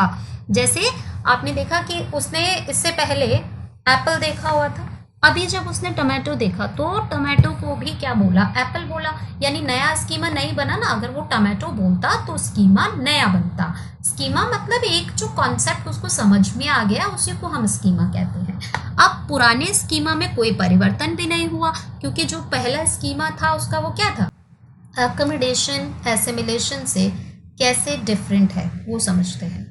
एकोमोडेशन, जब बच्चा अपनी प्रीवियस नॉलेज को नई नॉलेज के साथ मिक्स भी करता है और कुछ नया भी सीखता है, तो हम इसे क्या कहेंगे, अकोमोडेशन। यानी when a child connect his knowledge with new knowledge and he learn something new also. यानी पहले की नॉलेज को नई नॉलेज के साथ मिक्स भी करेगा और साथ में ही कुछ नया भी सीखेगा। जैसे हम कह रहे थे वहाँ पे एप्पल जो है वो टमाटो में नहीं बदला, लेकिन एसिमिलेशन में नहीं चेंज हो रहा था, यहाँ पर वो चेंज होगा। समझ में आ रही बात, यहाँ चेंज होगा, वहाँ चेंज नहीं हो रहा था। ठीक है, नए स्कीमा का निर्माण होगा, वहाँ हमने क्या कहा था, new schema is not formed, यहाँ पे new schema is formed. Old schema is modified, वहाँ ओल्ड स्कीमा मॉडिफाई नहीं हो रहा था, लेकिन यहाँ ओल्ड स्कीमा में मॉडिफिकेशन होगा। देखिए एग्जाम्पल देखते हैं। जैसे हमने बच्चे को एप्पल और टमाटो दोनों को कट करके दिखाया। एप्पल को हमने दिखाया, एप्पल अंदर से वाइट होता है, टमाटो अंदर से रेड होता है। दोनों के जो सीड्स होते हैं उनमें डिफरेंस होता है, दोनों के टेस्ट में डिफरेंस होता है। जब दोनों को आइडेंटिफाई कर लिया उसने, और आइडेंटिफाई करने के बाद में उसे पता चल गया कि ये एप्पल नहीं है, ये टमाटो है, तो उसका एक नया स्कीमा बन गया। एप्पल से स्कीमा चेंज हो गया, किस में, टमाटो में चेंज हो गया, तो इसीलिए हम उसको क्या कहेंगे, अकोमोडेशन। क्लियर? हमने बच्चे को एप्पल और टमाटो दोनों को कट करके दिखाया, ये बता दिया मैंने आपको एग्जाम्पल। अब देखिए ये जो देख रहे हैं पेज नंबर्स लिखे हुए हैं, पेपर 2, पेज नंबर 5 एंड यहाँ पे क्वेश्चंस हैं आपके, यानी सक्सेस मंत्रा की अगर आपके पास बुक है तो आपको क्वेश्चंस मिल जाएंगे ये सारे। चलिए नेक्स्ट देखते हैं, स्टेजेस ऑफ कॉग्निटिव डेवलपमेंट। अभी तक हमने जो पढ़ा वो पढ़ा features of development, levels of development and tendencies towards development. अब हम बात करेंगे किसके बारे में, स्टेजेस के बारे में। ठीक है, तो टोटल स्टेजेस हमारी 4 हैं अकॉर्डिंग टू जीन पियाजे। थ्योरी ऑफ कॉग्निटिव डेवलपमेंट की जो स्टेजेस हैं वो कितनी है, टोटल 4। ठीक है, सबसे पहली स्टेज है हमारी इसमें सेंसरी मोटर स्टेज। सबसे पहली स्टेज कौन सी है, सेंसरी मोटर स्टेज। संज्ञानात्मक विकास की अवस्थाएं, सबसे पहली अवस्था सेंसरी मोटर स्टेज, हिंदी में हम इसे कहते हैं संवेदी पेशी अवस्था या इंद्रिय जनित गामक अवस्था। कैसे इसको समझेंगे, साथ साथ इसके पहले नाम को समझिए, नाम से ही आपको इसके अंदर आने वाली सारी कैरेक्टरिस्टिक्स समझ आ जाएंगी। देखिए हिंदी में हम देखें तो पहला नाम क्या है, संवेदीय पेशीय अवस्था, यानी सेंसेशन जिससे हमें फील होता है। सेंसेशन फील होता है हमारे 5 सेंस ऑर्गन से, eye, nose, ear, tongue and skin. Similarly आंख, नाक, कान, जीभ और त्वचा। ठीक है, और साथ में हमारे जो मोटर स्किल्स हैं, मोटर स्किल्स हमारे 2 टाइप के होते हैं, fine and gross. Fine motor skill होते हैं हमारे हाथों के जो पोर्स डेवलप होते हैं, और ग्रॉस मोटर स्किल्स होते हैं बाकी हमारे जो फीट्स वगैरह से रिलेटेड होते हैं। तो सेंसरी मोटर स्टेज जो होती है हमारी, इसका जो टाइम पीरियड होता है वो होता है बर्थ टू 2 ईयर, यानी जन्म से 2 वर्ष। कब से कब तक माना जाता है, जन्म से 2 वर्ष तक। और सेंसरी मोटर स्टेज में जैसा इसके नाम से हमें पता चल रहा है, सबसे पहली चीज इस अवस्था में बच्चा अपने आँख, नाक, कान, जीभ, त्वचा इनका प्रयोग करके ही अपने वातावरण के ज्ञान को ग्रहण करता है। यही क्वेश्चन आया हुआ था आपके एक तो पेपर में, सीधा यही क्वेश्चन पूछा हुआ था कि सेंसरी मोटर स्टेज का टाइम कब से कब तक होता है, तो कब से कब तक होता है, जन्म से 2 वर्ष तक। दूसरा क्वेश्चन ये आया हुआ था कि जब एक बच्चा अपने आँख, नाक, कान द्वारा चिंतन करता है तो वो किस अवस्था में होता है जीन पियाजे के अनुसार। तो जब आँख, नाक, कान द्वारा चिंतन कर रहा है तो किस अवस्था में होगा, संज्ञानात्मक विकास की अवस्था की पहली अवस्था सेंसरी मोटर स्टेज, संवेदी पेशी अवस्था या इंद्रिय जनित गामक अवस्था। हिंदी में आपको 2 नाम मिलेंगे इसके, इंग्लिश में एक ही नाम मिलेगा, सेंसरी मोटर स्टेज, या दूसरा नाम हम इसको इंग्लिश में ये दे सकते हैं, that's called action based stage. Action based stage यानी यहाँ पे जो कुछ भी बच्चा करता है वो सारी चीजें उसके एक्शन से रिफ्लेक्ट होती हैं। चलिए, use of senses and motor skills, इंद्रियों एवं पेशियों का प्रयोग, यानी सबसे पहले बच्चा क्या करना सीखता है इस स्टेज में, इंद्रियों का, अपनी सेंसेस का और उसकी जो मांसपेशियां हैं, उसके जो मोटर स्किल्स हैं, उनका यूज करके बच्चा अपनी नॉलेज को कंस्ट्रक्ट करना शुरू करता है। सेकेंड होता है टेंडेंसी ऑफ इमिटेशन। ये क्वेश्चन भी आया आपका, टेंडेंसीज ऑफ इमिटेशन पूछा हुआ था कि कौन सी एक विशेषता निम्न में से संवेदी पेशी अवस्था की है। Which one of these is a characteristic of sensory motor stage. तो कौन सी कैरेक्टरिस्टिक्स है? सबसे इंपॉर्टेंट इसमें अनुकरण की प्रवृत्ति, यानी जब बच्चा छोटा होता है ना तो हर चीज़ को क्या करता है, बड़ों की नकल करके सीखता है। जैसा हम उसके सामने करते हैं, अगर आप उसको टंग दिखाएंगे तो वो टंग दिखाएगा, अगर आप उसको थप्पड़ दिखाएंगे तो वो आपको थप्पड़ दिखाएगा। तो बच्चे के अंदर किसकी टेंडेंसी होती है? इमिटेशन की। क्लियर? नेक्स्ट देखते हैं स्मृति का निर्माण, डेवलपमेंट ऑफ मेमोरी। यानी बच्चा चीज़ों को, जो चीज़ें वो देखता है ना, उसके माइंड में वो स्टोर होना शुरू हो जाती हैं, उसकी मेमोरी में वो चीज़ें स्टोर होना शुरू हो जाती हैं। याद रहती है ना बच्चे को, जैसे आपने बच्चे को बताया है आई, बेटा आइज़ कहाँ है, ईयर कहाँ है, नोज़ कहाँ है, ये चीज़ें हम बच्चे को बताते हैं तो बच्चा समझता है ना। बच्चे को जब आप बोलते हो तो वो रिफ्लेक्ट करता है ना। जब आप उसको बाय बोलते हो जैसी, तो उसका हाथ ऊपर उठने लगता है। जैसे आप कहते हैं चलो जाओ कमरे में, बाहर चलें, तो जैसे आप बाहर चले बोलते हैं वो गेट की तरफ देखने लगता है, यानी उसकी मेमोरी में वो चीज़ स्टोर है। क्लियर? नेक्स्ट, जैसे बच्चे को पता होता है कि अगर मम्मी ने दुपट्टा उठा लिया है तो मम्मी कहीं बाहर जा रही है, मतलब ये सारी चीज़ें बच्चे के माइंड में सेट हो चुकी हैं, बच्चे की मेमोरी के अंदर डेवलप हो चुकी हैं। नेक्स्ट, मानसिक निरूपण प्रारंभ, डेवलपमेंट ऑफ मेंटल रिप्रेजेंटेशन। अब बच्चा खुद बोलकर या अपने एक्सप्रेशन से अपने भावों को प्रकट करना शुरू कर देता है, यानी अपने आप को वो रिफ्लेक्ट करता है। जैसे हम कहते हैं ना, बेटा आंटी को बाय करो, तो बाय करता है वो। हम उसको कहते हैं शेक इन करो, तो वो अपना हाथ बढ़ाता है। यानी जो कुछ भी आप उसे कह रहे हैं ना, वो मेंटली रिप्रेजेंट कर रहा है अभी खुद को। हाँ, next, last and very very important point, ये क्वेश्चन भी आपका आया हुआ है, वस्तु स्थायित्व का निर्माण, development of object permanency. Development of object permanency, इस स्टेज में बच्चे के अंदर ऑब्जेक्ट परमानेंसी डेवलप हो जाती है। ये question DSSB, CTET, KVS, NCERT का एग्जाम हुआ था 2016 में। ऑलमोस्ट सारे पेपर्स में आया हुआ है ये क्वेश्चन, और क्वेश्चन दो तरीके से आता है ये, ठीक है। तो इस क्वेश्चन को ध्यान रखिएगा कि कैसे पूछा जा सकता है। एक क्वेश्चन आया था आपका कि कौन सी स्टेज है जो रिफ्लेक्ट करती है ऑब्जेक्ट परमानेंस को। पहले तो समझ लीजिए ऑब्जेक्ट परमानेंसी क्या होती है। जैसे आपने देखा होगा, बच्चे की आदत होती है, कोई भी चीज़ बच्चे को दिखाई देती है, बच्चा उसे अपने हाथ में लेता है और मुंह में देता है सीधे। तो हम क्या करते हैं, उसके हाथ से लेते हैं और कहते हैं चिड़िया ले गई, और कुछ टाइम तक बच्चा मान लेता है चिड़िया ले गई, लेकिन कुछ समय के बाद बच्चा नहीं मानता है और वो चारों तरफ ढूंढता है कि आपने उस चीज़ को कहाँ छुपाया है। जैसे आजकल सबसे ज़्यादा बच्चे इसके लिए करते हैं, बच्चे को वो फ़ोन चाहिए होता है और बच्चा फ़ोन ले रहा है और आप नहीं चाहते हैं कि वो फ़ोन ले, तो क्या होता है, आप बच्चे के हाथ से फ़ोन लेते हैं और कहीं छुपा देते हैं। फिर बच्चा क्या करता है, ढूंढता है चारों तरफ कहाँ छुपाया आपने, आपको हटाएगा, देखेगा, यानी वो कैसे भी करके उस फ़ोन को ढूंढ निकालेगा। जब तक बच्चा आपकी बात मान ले रहा है कि गायब हो गई चीज़, तब तक उसके अंदर ऑब्जेक्ट परमानेंसी नहीं है। इसी स्टेज में नहीं होती और इसी स्टेज में आती है, ये बात ध्यान रखिएगा। इसी स्टेज में नहीं होती और इसी स्टेज में डेवलप होती है। कब तक होती है और कब तक नहीं होती वो समझिए। सी, यहाँ मैंने आपको एक एग्जाम्पल दिया हुआ है, आप देख रहे हैं यहाँ पे 1.5 ईयर से छोटा बच्चा है एक, यहाँ पे बॉय ए, एक है बॉय बी, ये 1.5 ईयर से बड़ा है, यानी एक बच्चा 1.5 साल का है और एक बच्चा 1.5 साल से छोटा है, एक बच्चा 1.5 साल से बड़ा है।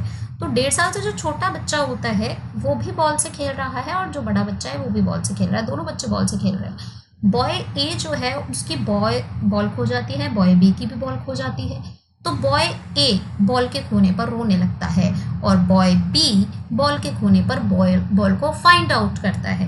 तो बॉय ए के अंदर क्या था कि बॉल अगर मेरे सामने नहीं है तो बॉल का अस्तित्व ही समाप्त हो गया, लेकिन बॉय बी, उसको पता है कि बॉल अभी भी एग्जिस्ट करती है, बॉल पूरी तरह से खत्म नहीं हुई है, परमानेंटली खत्म नहीं हो गई है, वो अभी भी एग्जिस्टेंस उसकी है, इसलिए वो क्या कर रहा है, उसको फाइंड आउट कर रहा है, और दूसरा बच्चा रो रहा है क्योंकि उसको लग रहा है कि बॉल अब रही ही नहीं है। तो समझ में आया ऑब्जेक्ट परमानेंसी का क्या मतलब है? जब बच्चा छुपी हुई वस्तु को ढूंढ निकालता है।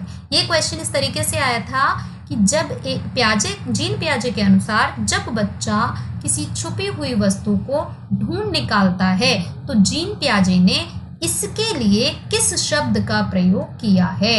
अकॉर्डिंग टू जीन पियाजे, when a child find out a hiding thing, a hidden object, then that is known as object permanency.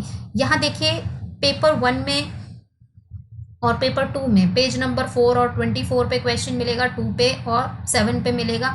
तो आप एक बार देख लीजिएगा, यहाँ जो भी पेज नंबर लिखे हुए हैं यहाँ आपको क्वेश्चंस जरूर मिलेंगे। यहाँ तक पहली स्टेज सबको समझ में आ गई, सेंसरी मोटर स्टेज क्लियर हो गई है सभी को। चलिए नेक्स्ट अगली स्टेज पर चलते हैं। नेक्स्ट स्टेज है हमारी प्री ऑपरेशनल स्टेज। ठीक है, प्री ऑपरेशनल स्टेज, इसका टाइम पीरियड होता है 2 to 7 ईयर। ये क्वेश्चन भी आया हुआ है आपका। ठीक है, पूछा गया था कि प्री ऑपरेशनल स्टेज का टाइम कब से कब तक होता है। कब से कब तक होता है प्री ऑपरेशनल का टाइम? 2 to 7 year.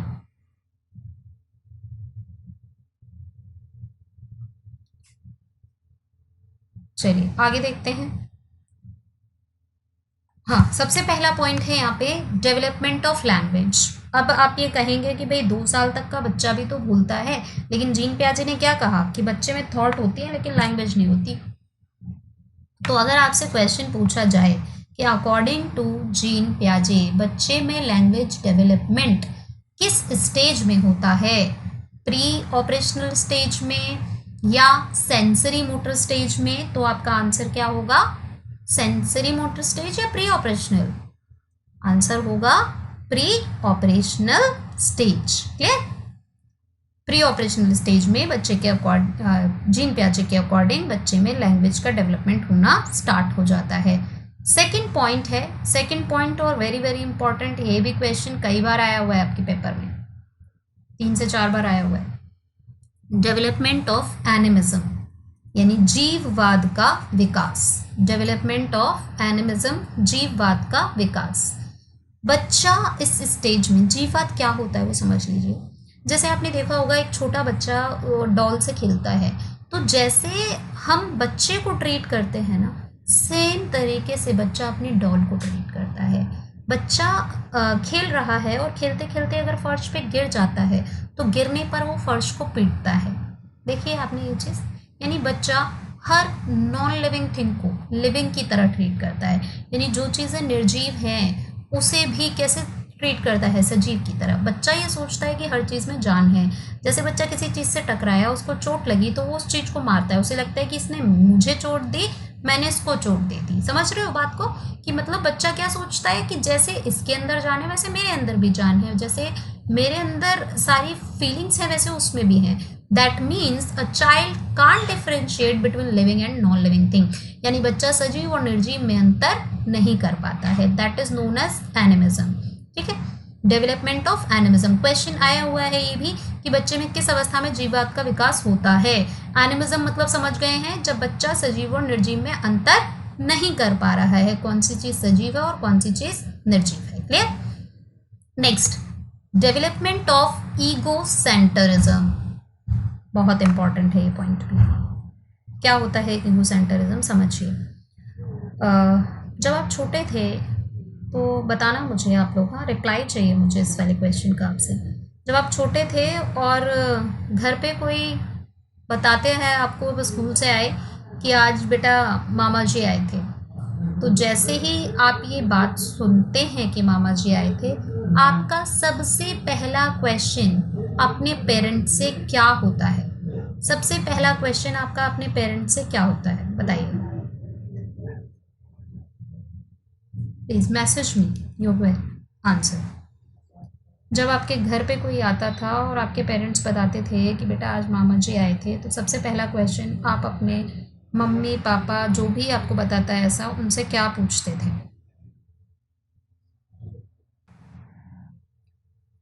सबसे पहला क्वेश्चन होता था कि जो भी आया था वो ठीक है, लेकिन क्या लाया था। बच्चे जब छोटे होते हैं तो उन्हें सिर्फ एक ही चीज़ से मतलब होता था कि जो भी आया था घर पर वो लाया क्या था। ठीक है, तो अगर मम्मी बताती हैं कि कुछ अच्छा लाए थे तो बच्चा खुश हो जाता है, लेकिन अगर उसे पता चलता है कि कोई आया था लेकिन कुछ भी नहीं लेकर आया तो क्या करता है बच्चा, दुखी हो जाता है। यानी बच्चे को सिर्फ उस चीज़ से मतलब होता है जो उसके फ़ायदे की है, जो उसके मतलब की है, और जो चीज़ उसे लगता है कि उसके फ़ायदे की नहीं है, उसके मतलब की नहीं है, उस चीज़ को वो सीखना समझना नहीं चाहता है। यानी इन this stage child thinks that I am the center of this universe and all things are for me and for my favor only। यानी इस स्टेज में बच्चा ये सोचता है कि मेरे आसपास जितनी भी चीज़ें हैं वो सिर्फ मेरे लिए होनी चाहिए, मेरे फायदे के लिए होनी चाहिए, दैट्स इट। यानी इस स्टेज में बच्चा अपने पेरेंट्स को भी शेयर नहीं करना चाहता है, अपने भाई बहनों के साथ भी। यानी मम्मी मेरी, पापा मेरे, दादी मेरी, दादा मेरे, मेरे भाई बहनों के भी नहीं। That is known as egocentrism. यानी हर चीज़ का केंद्र वो सिर्फ खुद को बनाना चाहता है। नेक्स्ट है डेवलपमेंट ऑफ सेंट्रलाइजेशन, केंद्रीयकरण का विकास। डेवलपमेंट ऑफ सेंट्रलाइजेशन से क्या मतलब होता है, देखिए, डेवलपमेंट ऑफ सेंट्रलाइजेशन का मतलब होता है किसी भी चीज के केवल एक ही एस्पेक्ट को देखेगा, यानी उसको हर तरीके से नहीं समझ पाता, किसी भी चीज को हर तरीके से सोचने समझने की क्षमता इस स्टेज में बच्चे के अंदर नहीं होती है। केवल एक ही पॉइंट ऑफ व्यू को लेकर बच्चा किसी चीज के बारे में निर्णय लेता है। जैसे सेंट्रलाइजेशन के दो रीजंस होते हैं बच्चे के अंदर।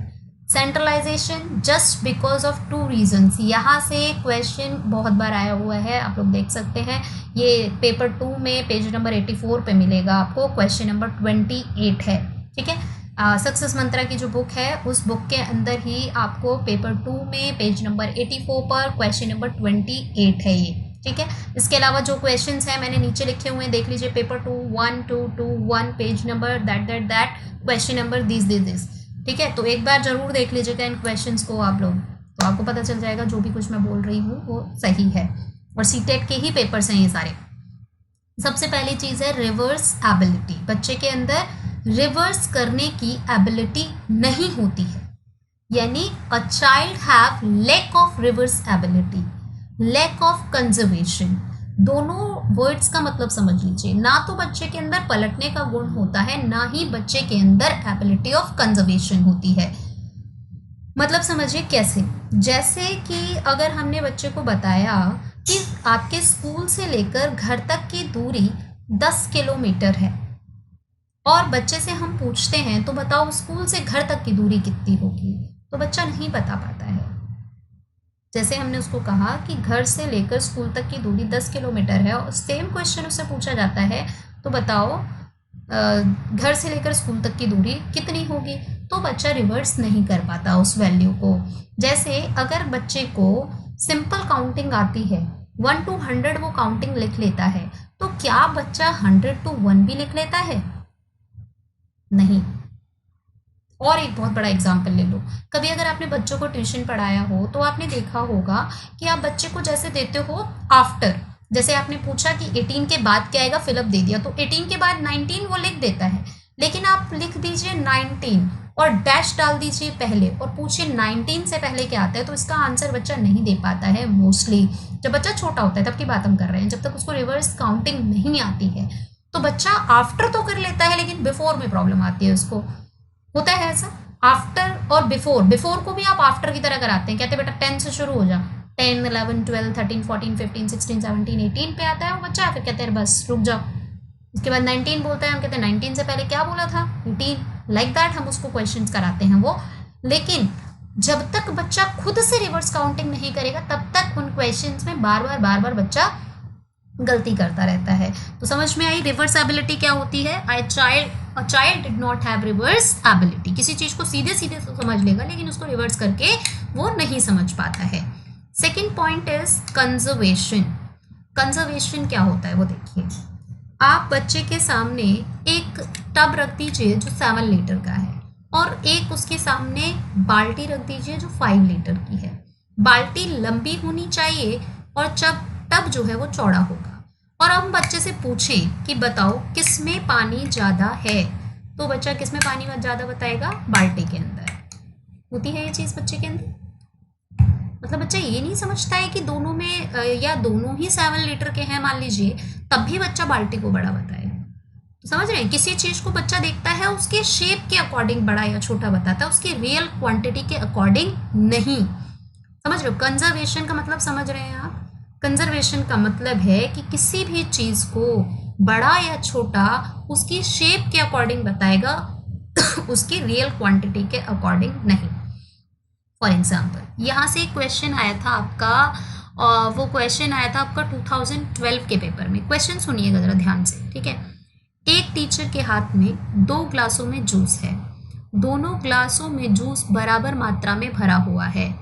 वो एक ग्लास के जूस को चौड़े बर्तन में पलट देती है, एक ग्लास के जूस को लंबे बर्तन में पलट देती है और बच्चों से पूछती है बताओ किस ग्लास में जूस ज़्यादा है। तो बच्चे कहते हैं लंबे ग्लास में जूस ज़्यादा है, जबकि दोनों ग्लासों में तो जूस जो था वो बराबर था। समझ रहे हैं इस बात को? अभी इस क्वेश्चन का आंसर जो है वो है बच्चे में कौन से गुण का विकास नहीं हुआ, तो वहाँ पे आंसर था डिसेंट्री। डिसेंट्री मतलब विकेंद्रीकरण, जो कि हमारी अगली स्टेज की कैरेक्टरिस्टिक है, वो हम अगली स्टेज में अभी पढ़ेंगे। हाँ, तो रिवर्सेबिलिटी और कंजर्वेशन, इन दोनों के ना होने की वजह से बच्चे के अंदर क्या होता है? सेंट्रलाइजेशन, की एक ही पॉइंट ऑफ व्यू को लेकर वो किसी भी चीज के बारे में निर्णय लेता है। कंजर्वेशन क्लियर हो गया सभी को? कंजर्वेशन का मतलब क्या है? एक और एग्जाम्पल मैं आपको दे देती हूँ। मान लीजिए बच्चे के सामने 1 kg रुई रखी हुई है और 2 kg आयरन है, तो बच्चा किसको ज़्यादा बताएगा? रुई को, कॉटन को या आयरन को? किसको ज़्यादा बताएगा बच्चा?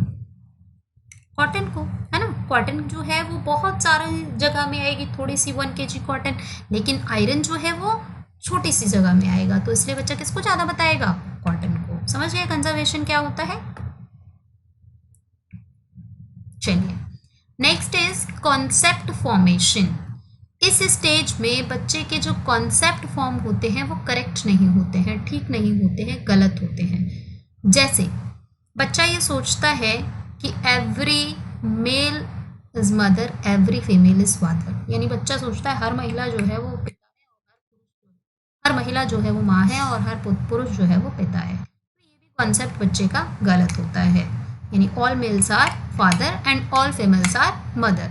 वो क्या करता है बच्चा? चीज़ों को बहुत ज़्यादा जर्नलाइज कर देता है, ओवर जर्नलाइज कर देता है। ओवर जर्नलाइजेशन की वजह से बच्चे के जो कॉन्सेप्ट फॉर्म होते हैं वो करेक्ट नहीं होते हैं, वो सही नहीं होते हैं पूरी तरीके से।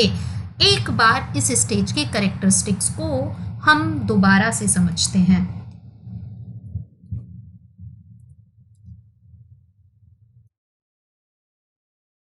Pre operational stage, first point हमने यहाँ पढ़ा कि इस स्टेज का जो टाइम पीरियड होता है वो 2 to 7 ईयर होता है, यानी 2 से 7 वर्ष होता है। सेकेंड पॉइंट, इस स्टेज में बच्चे में लैंग्वेज का डेवलपमेंट नहीं होता है। थर्ड पॉइंट, जीववाद का विकास, बच्चे में एनिमिज्म होता है, यानी बच्चा डिफ्रेंशिएट नहीं कर पाता है living and non living thing के बीच में। डेवलपमेंट ऑफ ईगो सेंटरिज्म, अहम केंद्रवाद का विकास, यानी इस स्टेज में बच्चा ये सोचता है कि मैं इस पूरे ब्रह्मांड का केंद्र हूँ and all things are for me. In this stage child thinks that I am the centre of this universe and all things are for me. वो सिर्फ अपने ही दृष्टिकोण से, अपने ही परसेप्शन से, अपने ही पॉइंट ऑफ व्यू से हर चीज को समझता है। डेवलपमेंट ऑफ सेंट्रलाइजेशन, केंद्रीयकरण का विकास होता है। बच्चा किसी भी चीज के केवल एक ही पहलू को देखता है, हर पक्ष को उसके देखने की क्षमता बच्चे में नहीं होती है। सेंट्रलाइजेशन के 2 कारण होते हैं, lack of reversibility and lack of conservation. Lack of reversibility का मतलब होता है कि बच्चा किसी चीज को सीधे सीधे तो समझ लेगा लेकिन उसको पलट कर नहीं समझ पाता है, यानी विचारों की अनुत्क्रमणीयता नहीं पाई जाती है बच्चे के अंदर, विचारों को पलटने की क्षमता नहीं पाई जाती है, इसलिए बच्चा चीजों को याद भी नहीं रख पाता है। नेक्स्ट है डेवलपमेंट ऑफ कंजर्वेशन, यानी बच्चा किसी भी चीज को उसकी मात्रा के आधार पर छोटा बड़ा ना बताने के स्थान पर उसका जो शेप होता है, उसका जो आकार होता है, उसके अकॉर्डिंग उस चीज को छोटा या बड़ा बताता है। नेक्स्ट है कॉन्सेप्ट फॉर्मेशन, इस स्टेज में बच्चे के जो कॉन्सेप्ट फॉर्म होते हैं वो पूरी तरीके से सही नहीं होते हैं। Third point is concrete operational stage, मूर्त संक्रियात्मक अवस्था। इस स्टेज का टाइम पीरियड होता है 7 to 11 ईयर। ये स्टेज जो है हमारी पहली वाली स्टेज की जस्ट अपोजिट हो जाती है, यानी बिल्कुल विपरीत हो जाती है। विपरीत होने का मतलब है कि जो जो चीज़ें वहाँ बच्चे में डेवलप नहीं थी, यहाँ बच्चे के अंदर डेवलप हो जाती है। जैसे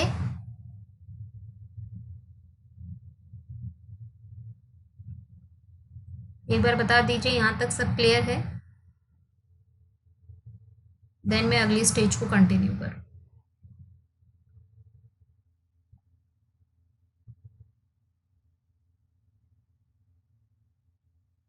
हाँ, जस्ट अपोजिट हो जाएगी। पहली स्टेज में जो चीज़ें बच्चे के अंदर डेवलप नहीं थी वो यहाँ डेवलप हो जाएंगी। जैसे हमने कहा कि बच्चे के अंदर एनिमिज्म होता है, पिछली स्टेज में हमने पढ़ा कि बच्चे के अंदर एनिमिज्म होता है। एनिमिज्म का मतलब होता है कि बच्चा इस स्टेज में डिफरेंशिएट नहीं कर पा रहा था कि क्या सजीव है और क्या निर्जीव है। लेकिन जब बच्चा आता है कॉन्क्रीट ऑपरेशनल स्टेज के अंदर, यानी मूर्त संक्रियात्मक अवस्था में जब बच्चा आता है तो वो डिफरेंशिएट करना सीख जाता है, समझ जाता है कौन सी चीज़ें निर्जीव हैं और कौन सी चीज़ें सजीव हैं। यानी a child can differentiate between living and non living thing, यानी बच्चा सजीव और निर्जीव दोनों में ही अंतर कर लेता है जब बच्चा किस अवस्था में आता है, मूर्त संक्रियात्मक अवस्था में। यहाँ से क्वेश्चन आया था, सीधा सीधा सिंपल सा क्वेश्चन था कि when a child start concrete thinking, बच्चा कब मूर्त चिंतन करना प्रारंभ करता है। या ये क्वेश्चन थोड़ा सा मॉडिफाई होके एचटेट के एग्जाम में आया हुआ था कि when a child think about objects, यानी जब बच्चा किसी वस्तु के बारे में चिंतन करने लग जाता है तो बच्चा किस स्टेज में होता है। तो जब ऑब्जेक्ट्स के बारे में चिंतन कर रहा है तो किस स्टेज में होता है, कॉन्क्रीट ऑपरेशनल स्टेज में। ऑब्जेक्ट्स जो होते हैं वो कॉन्क्रीट होते हैं। कॉन्क्रीट का मतलब है जिस चीज़ को आप देख सकते हो, छू सकते हो, फील कर सकते हो, वो चीज़ें कैसी होती है, कॉन्क्रीट, यानी जिसकी नॉलेज एक बच्चा अपने सेंसेस के हेल्प से ले सकता है। जिन चीज़ों की नॉलेज बच्चे को अपनी सेंसेस के हेल्प से मिल रही है वो हमारी कॉन्क्रीट स्टेज के अंदर आती है। ठीक है, next thing is egocentrism finish, यानी बच्चे के अंदर अहम केंद्रवाद था जब बच्चा किस स्टेज में था, प्री ऑपरेशनल स्टेज में। लेकिन अब वो जो ईगो सेंटरिज्म होता है ना वो खत्म हो जाता है। यानी अब तक बच्चा क्या कर रहा था, सिर्फ अपने दृष्टिकोण से समझ रहा था चीज़ों को और अपने ही दृष्टिकोण से देख रहा था। लेकिन यहाँ ईगो सेंटरिज्म फिनिश हो जाता है और बच्चा दूसरों के पॉइंट ऑफ व्यू से भी चीज़ों को सोचना और समझना प्रारंभ कर देता है। यानी बच्चे के अंदर ईगो सेंटरिज्म फिनिश हो जाता है। इससे पहले जो बच्चा था वो अपने भाई बहनों से भी चिढ़ता है, जेलस फील करता है। लेकिन जब बच्चा 7+ का होता है तो अपने जो भाई बहन होते हैं उनको प्रोटेक्ट करना शुरू कर देता है, उनको प्रोटेक्शन देना शुरू कर देता है। नेक्स्ट आता है आपका डेवलपमेंट ऑफ सेंट्रलाइजेशन, विकेंद्रीयकरण का विकास। डेवलपमेंट ऑफ सेंट्रलाइजेशन में सबसे पहला है आपका development of reversibility. Development of centralisation, मैंने कहा ना सेंट्रलाइजेशन का जस्ट अपोजिट क्या हो जाएगा, डेवलपमेंट ऑफ डिसेंट्रलाइजेशन। यानी अब तक बच्चा सिर्फ एक ही पॉइंट ऑफ व्यू से चीज़ों को देख रहा था, लेकिन अब क्या करेगा, हर पॉइंट से, हर तरीके से किसी भी चीज़ को देखना बच्चा शुरू कर देता है। इसके अंदर पहला पॉइंट आता है हमारा डेवलपमेंट ऑफ रिवर्सिबिलिटी। इस अवस्था में पलटाविता का विकास हो जाता है, यानी अब बच्चा किसी भी चीज़ को पलट कर भी समझ पाता है। जैसे मैंने आपको बताया था कि बच्चा रिवर्स काउंटिंग नहीं कर पाता है, लेकिन जब बच्चे के अंदर डिसेंट्रलाइजेशन डेवलप हो जाता है तो वो नॉर्मल काउंटिंग के साथ साथ बच्चा अब रिवर्स काउंटिंग भी कर पाएगा। नेक्स्ट आता है डेवलपमेंट ऑफ कंजर्वेशन, यानी संरक्षण का बच्चे के अंदर विकास हो जाता है। यहाँ से एक क्वेश्चन आया था कि जब बच्चा यह समझ जाता है कि बाह्य आकार चाहे बदल जाए, वास्तविक गुणधर्म वही रहते हैं। फॉर एग्जाम्पल, एक ग्लास पानी को अगर हम एक बड़ी बॉटल में पलट दें तो क्या वो पानी ज़्यादा हो जाएगा? नहीं, पानी की मात्रा उतनी ही रहेगी। तो क्या हुआ, आउटर फैक्टर चेंज हुआ है, लेकिन जो उसकी रियल प्रॉपर्टी है वो रियल प्रॉपर्टी रिमेन सेम। यानी बाह्य आकृतियां बदल जाने पर भी वास्तविक गुणधर्म वही रहते हैं, यानी आउटर सरफेस चेंज हो जाने से किसी चीज की रियल प्रॉपर्टी जो है वो चेंज नहीं हो जाती है। यहां से क्वेश्चन आया आपका पेपर 2 में पेज नंबर 84 पर क्वेश्चन नंबर 28, तो देख लीजिएगा एक बार। नेक्स्ट है आपका कॉन्सेप्ट फॉर्मेशन करेक्ट। अब तक हमने बताया कि बच्चे के जो कॉन्सेप्ट फॉर्म होते थे वो गलत हो रहे थे, यानी जब तक बच्चा प्री ऑपरेशनल स्टेज में था बच्चे के कॉन्सेप्ट करेक्ट नहीं थे, लेकिन अब जो बच्चे के कॉन्सेप्ट बनते हैं वो पूरी तरीके से सही होते हैं, करेक्ट होते हैं। नेक्स्ट आता है डेवलपमेंट ऑफ कॉन्क्रीट थिंकिंग, मूर्त चिंतन प्रारंभ हो जाता है। इस स्टेज में बच्चे के अंदर जो कॉन्क्रीट थिंकिंग होती है वो डेवलप हो जाती है। कॉन्क्रीट थिंकिंग, ये मैंने पहले ही पॉइंट बता दिया था ना, कॉन्क्रीट थिंकिंग का मतलब क्या है कि अब बच्चा चीज़ों को छूकर देखकर जो भी उसके एस्पेक्ट हैं वो हर तरीके से उन चीज़ों को समझ पाता है। समझ गए बात को? चलिए नेक्स्ट, अगली और लास्ट स्टेज, हाँ फोर्थ पॉइंट, मूर्त संक्रियात्मक अवस्था। नेक्स्ट स्टेज हमारी कहलाती है एब्स्ट्रैक्ट ऑपरेशनल स्टेज। इसके दो नाम हैं हिंदी में भी और इंग्लिश में भी। हिंदी में अमूर्त संक्रियात्मक अवस्था या औपचारिक संक्रियात्मक अवस्था, in English abstract operational stage either formal operational stage. यहाँ से डायरेक्टली सीधे सीधे क्वेश्चन आया हुआ था। क्वेश्चन भी ये पूछा गया था कि in which stage child start abstract thinking, यानी कब बच्चे में अमूर्त चिंतन प्रारंभ होता है। और ऑप्शन में जो उसने स्टेज दी थी वहां पे एब्स्ट्रैक्ट ऑपरेशनल स्टेज ना लिखकर दे दिया था फॉर्मल ऑपरेशनल स्टेज। समझ रहे? तो क्या किया उसने, दूसरा नाम दे दिया और करेक्टरिस्टिक पूछ लिया एब्स्ट्रैक्ट करके। तो कोई दिक्कत नहीं है, आपको दोनों नाम पता होंगे तो आप इजीली इस क्वेश्चन का जवाब दे सकते हैं। इस स्टेज का टाइम पीरियड होता है 11+, एंडिंग कोई स्टेज नहीं है, 11+ ही आपके एग्जाम में आपको ऑप्शन में मिलेगा।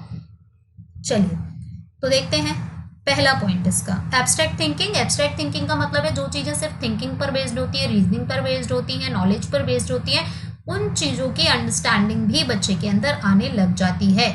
सेकेंड पॉइंट है हाइपोथेटिकल रीजनिंग, परिकल्पनात्मक तर्कणा का विकास। हाइपोथेटिकल रीजनिंग का मतलब होता है, देखिए इस वर्ड को पहले समझिए, हिंदी में हम इसको कहते हैं परिजमा कल्पना। इस वर्ड को जब हम तोड़ेंगे तो दो शब्दों से मिलकर बना है ये वर्ड परिजमा कल्पना। कल्पना का मतलब होता है इमेजिनेशन, परि का मतलब होता है चारों ओर, परिकल्पना का मतलब होता है कि जब हमारे सामने कोई भी प्रॉब्लम है, कोई भी प्रॉब्लम हमारे सामने आती है तो हम उस समस्या को चारों तरफ से देखते हैं, यानी उस समस्या को हर तरीके से एनालाइज करते हैं। आफ्टर दैट उसका जो सॉल्यूशन, एक अज्यूम्ड आंसर, एक इमेजिनेटिव आंसर जो हम देते हैं, that is called hypothetical reasoning. जैसे बच्चे के सामने यहाँ पे कोई भी प्रॉब्लम आती है तो बच्चा अपनी सूझबूझ के आधार पर उस समस्या का हल स्वयं ढूंढता है, तो इसी को हम क्या कहते हैं, हाइपोथेटिकल रीजनिंग। क्लियर? नेक्स्ट आता है development of inductive reasoning. Inductive reasoning का मतलब होता है बच्चा किसी भी चीज के एग्जाम्पल से उसके रूल को कंस्ट्रक्ट करता है, किसी भी चीज के एग्जाम्पल से उसके रूल को कंस्ट्रक्ट करने की एबिलिटी बच्चे के अंदर डेवलप होती है। नेक्स्ट पॉइंट आता है आपका डिडक्टिव रीजनिंग, जस्ट अपोजिट होती है इंडक्टिव के। इंडक्टिव में क्या कर रहा है, एग्जाम्पल से रूल को कंस्ट्रक्ट कर रहा है, डिडक्टिव में रूल से एग्जाम्पल को कंस्ट्रक्ट करता है। And fifth and last one is development of scientific thinking, यानी अब बच्चा किसी भी चीज के कॉज और इफेक्ट को समझने लगता है। यहाँ से एक क्वेश्चन आया था कि एक लड़की कहती है धूप में कपड़े जल्दी सूख जाते हैं, इसका क्या कारण है? कॉज और इफेक्ट, कारण और प्रभाव। धूप में कपड़े जल्दी सूख जाते हैं, धूप क्या है? कॉज, इफेक्ट क्या है? कपड़ों का सूखना, है ना। तो ये कैसी रीजनिंग है हमारी? साइंटिफिक रीजनिंग, यानी जब हम बच्चा जो है वो किसी भी चीज के कॉज और इफेक्ट को समझ रहा है, जब बच्चा ये समझ रहा है कि कोई भी काम जो हो रहा है उसका कारण क्या है और उसकी वजह से किसी चीज पर प्रभाव क्या पड़ रहा है, तो हम उसे क्या कहते हैं? Scientific thinking. ठीक है बच्चों, तो इसी के साथ ये टॉपिक होता है हमारा यहीं पे खत्म। ठीक है। जीन पियाजे की थ्योरी जो है उसमें इससे बाहर कुछ भी नहीं आ सकता है। इस क्वेश्चन से बाहर, ये जो पूरा टॉपिक था, इससे बाहर आपको कोई भी क्वेश्चन नहीं मिलेगा। एक बार रिकैप्चुलाइज करते हैं पूरा जितना भी आज हमने पढ़ा है। अगर आपको कोई डाउट है, यहाँ तक किसी भी चीज़ में कोई भी डाउट है किसी को, तो पहले आप एक बार अपना कोई भी डाउट है वो पूछ लीजिए। उसके बाद मैं इसको पूरा रिकैप्चुलाइज करूँगी और इसको थोड़ा सा मैं कनेक्ट करूँगी आपकी theory of social development, theory of social constructivism, यानी जो लेव वाइगोट्स्की के द्वारा दिया गया है, जिसे हम कहते हैं सामाजिक विकास का सिद्धांत, सामाजिक एवं सांस्कृतिक विकास का सिद्धांत, theory of social and cultural development, जो इनके क्रिटिक थे, जीन पियाजे के क्रिटिक थे लेव वाइगोट्स्की। थोड़ा सा उनका इंट्रोडक्शन आपको दूंगी इनके साथ साथ, क्योंकि बहुत सारे क्वेश्चन जो हैं वो जीन पियाजे के वाइगोट्स्की को मिक्स करते हुए भी आते हैं। तो एक बार किसी को कोई डाउट है तो प्लीज़ टेल मी, मैसेज करके एक बार बता दो। अगर कोई भी डाउट है यहाँ तक तो मैं आपको क्लैरिफाई कर देती हूँ, फिर हम इसको कनेक्ट करके पढ़ेंगे लेव वाइगोट्स्की के साथ। Theory of Jean cognitive development that is given by Jean पियाजे। He is a Swiss psychologist. His theory is based on their own children. अपने खुद के बच्चों पर थी। यूपी के टैट के एग्जाम में क्वेश्चन आया हुआ था कि किसने अपने बच्चों पर बेस्ड ही थ्योरी दी थी, तो नाम था वो जीन पियाजे का। जीन पियाजे जो है वो साइकोलॉजिस्ट जो है वो चाइल्ड साइकोलॉजी के जनक माने जाते हैं।